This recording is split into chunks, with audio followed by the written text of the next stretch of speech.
नमस्कार, मैं श्यामगिरी। आप देख रहे हैं टीएफडी इंडिया न्यूज 24। टीएफडी इंडिया 24 में आप सभी दोस्तों का स्वागत है। ईरान इजराइल का युद्ध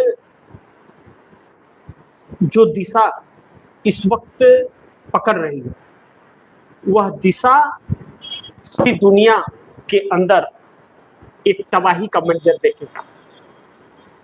आज रात कुछ बहुत बुरा कहें या कुछ बहुत बड़ा कहें, कुछ भी कह सकते हैं, होने वाला है।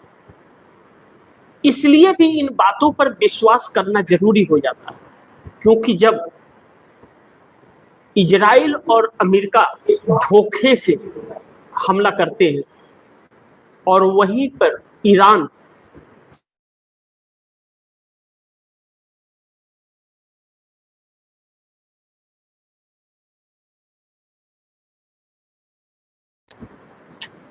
ऐसे में ईरान इजराइल के युद्ध के अंदर एक तरफ ट्रंप पीछा छुड़ाकर भागने की कोशिश कर रहे हैं। सुबह 6:30 बजे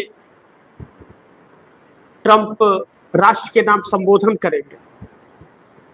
दूसरी तरफ जापान के प्रधानमंत्री भी संबोधन करेंगे और कुछ देश के करेंगे, और उसके विपरीत जाकर के देखें तो ईरान ने एक लिस्ट जारी कर दी, जहां भारत के समय अनुसार आज रात 10:30 बजे से मिसाइल छोड़कर उन संस्थाओं को तबाह करेगा। अब दर्शकों को नाम सुनना चाहिए कि जो दुनिया में कितना हरकंप इसको लेकर के पूरी दुनिया कैसे ठप होने वाली है।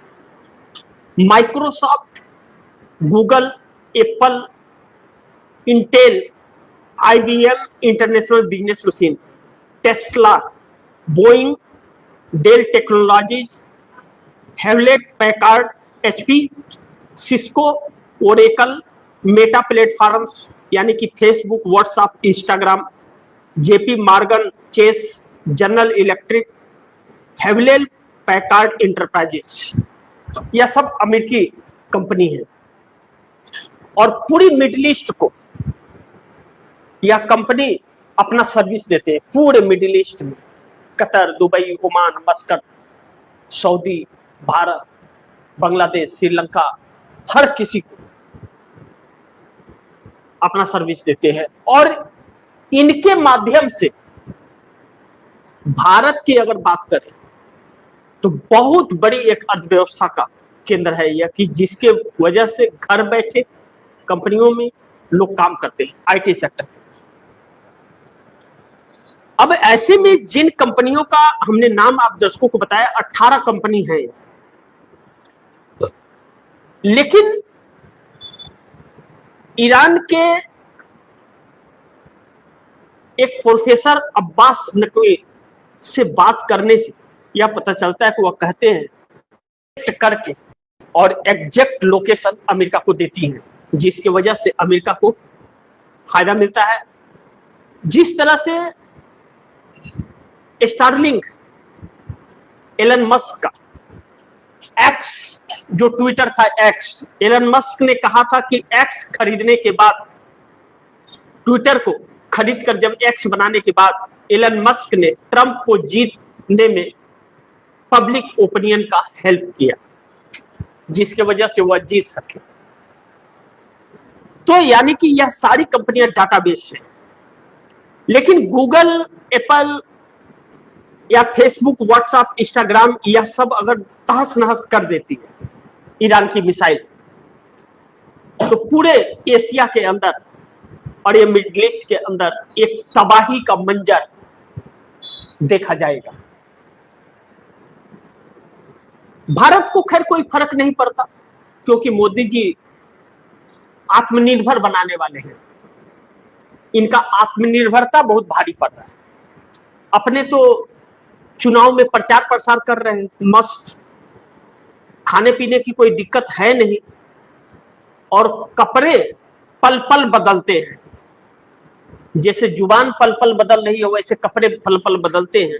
भाषणबाजी अच्छी खासी चल रही है और दुनिया में हाहाकार है। जब से ईरान ने यह ऐलान किया है, तब से अमेरिका के व्हाइट हाउस के अंदर और बाकी दुनिया में हचपसी मच गई है। अभी ईरान ने यह मिडिल ईस्ट को लेकर ऐलान किया है कि इन जगहों पर मिसाइल छोड़ेगा। आज रात 10 बजे का डेडलाइन है। आज 10 बजे डेडलाइन और कल सुबह 6:30 बजे ट्रंप का राष्ट्र के नाम संबोधन। यानी कि ईरान भागने नहीं देगा अमेरिका को, जो भागना चाह रहा है। इस बीच क्या हालात होंगे यह वक्त बताएगा। भारत की तरफ से कोई टिप्पणी नहीं आई, लेकिन दूसरी तरफ बिहार के अंदर नीतीश भी अपने असली रंग में है। लग रहा है कि बिहार में अभी नीतीश जिंदा है, अभी फिलहाल नीतीश जिंदा है, ऐसा लग रहा है।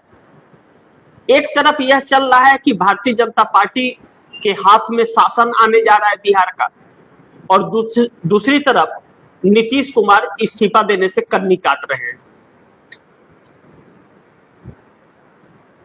चक्कर यह है भारतीय जनता पार्टी के लिए कि नीतीश कुमार विपक्ष के विधायकों से संपर्क साध रहे हैं। मोदी का साथ छोड़ दिया नीतीश ने या साथ है, अभी यह कुछ पता चल नहीं रहा है, लेकिन नीतीश कुमार जिंदा हैं अभी तो फिलहाल हैं। लेकिन कहा जा रहा है कि 24 से 48 घंटे के अंदर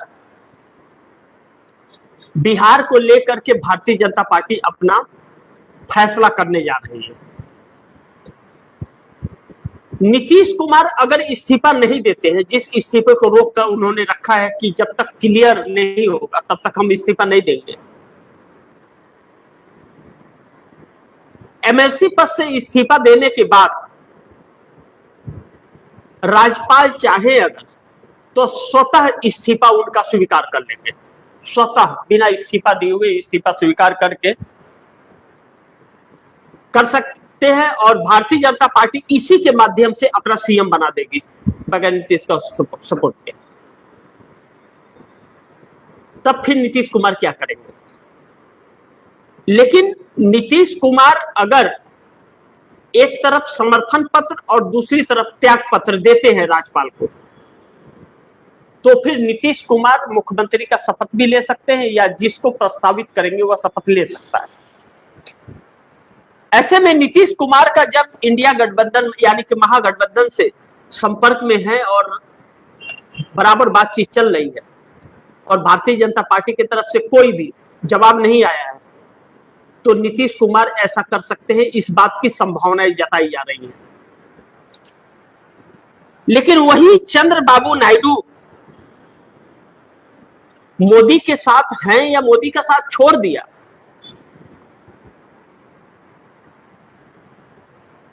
कुछ कह नहीं सक रहे, क्योंकि वह पूरी तरह से उनके मुंह पर फेविक्विक चिपक गया है, पूरी तरह से फेविक्विक चिपक गया है। पार्लियामेंट में आज आंध्र प्रदेश को लेकर के राजधानी का ऐलान हो गया, मान्यता मिल गई केंद्र सरकार से, प्रस्ताव पास हो गया। अब उस राजधानी को बनाने के लिए चंद्रबाबू नायडू ने अपने जीवन की कमाई लगा दी है, रिश्तेदारों की, दोस्तों के, सबके लगवा दिए हैं, लेकिन वहां पर चंद्रबाबू नायडू आईटी हब बनाना चाहते हैं, और आईटी हब को तो ईरान ध्वस्त करने जा रहा है। अमेजन हो गया, सिटी बैंक हो गया, बहुत सारे बैंक है फाइनेंशियल, सबको ध्वस्त करने जा रहा है। ऐलान कर दिया है कि 1 किलोमीटर के दायरे से बाहर निकल जाए हर कोई उस जगह के जहां पे टारगेट करने जा रहा है। 1 किलोमीटर के दायरे में कोई न रहे, नहीं तो जान माल का खतरा हो सकता है, और मैं नहीं चाहता कि किसी आम नागरिक की जान जाए। इसका मतलब आज की रात कातिलाना रात होने जा रही है। ऐसे में चंद्रबाबू नायडू का तो राजधानी तो तय है, उस पर काम भी कर ही रहे थे, लेकिन उस आईटी हब का करेंगे क्या जब वह संस्थाएं मिडिल ईस्ट में नहीं रहेगी। ईरान तो पीछे पड़ गया है कि अमेरिका के किसी भी संस्था को मैं रहने नहीं दूंगा। अमेरिका यहाँ से बुरिया बिस्तर समेट के भागे अमेरिका में अपना। तो भारत भी लपेटे में आएगा, क्योंकि एप्पल भारत में भी है, माइक्रोसॉफ्ट भी है, गूगल भी है, लेकिन इसमें भारत का उसने नाम नहीं लिया है अभी फिलहाल तो। लेकिन जो यहाँ कंपनियां हैं वह मिडिल ईस्ट में वही सेंटर बेस है, दुबई उबई यह सब वहीं से सेंटर बेस, यहाँ से कोई दिक्कत होती है वहीं से उसे मैनेज किया जाता है। अब ऐसे में एनडीए टूट गया, मोदी पड़ गए अकेले या एनडीए एक है, यह न तो भारतीय जनता पार्टी साबित कर पा रही है कि एनडीए एक है, और न तो एनडीए साबित कर पा रहा है कि एनडीए एक है। सभी के रास्ते अलग अलग हो गए, यानी कि मोदी अकेले पड़ गए, मोदी अकेले पड़ गए। अब ऐसे में जब नीतीश कुमार महागठबंधन के लोगों से संपर्क में है, तो क्या हम यह बात मान ले कि इंडिया को मिला नीतीश नायडू का साथ?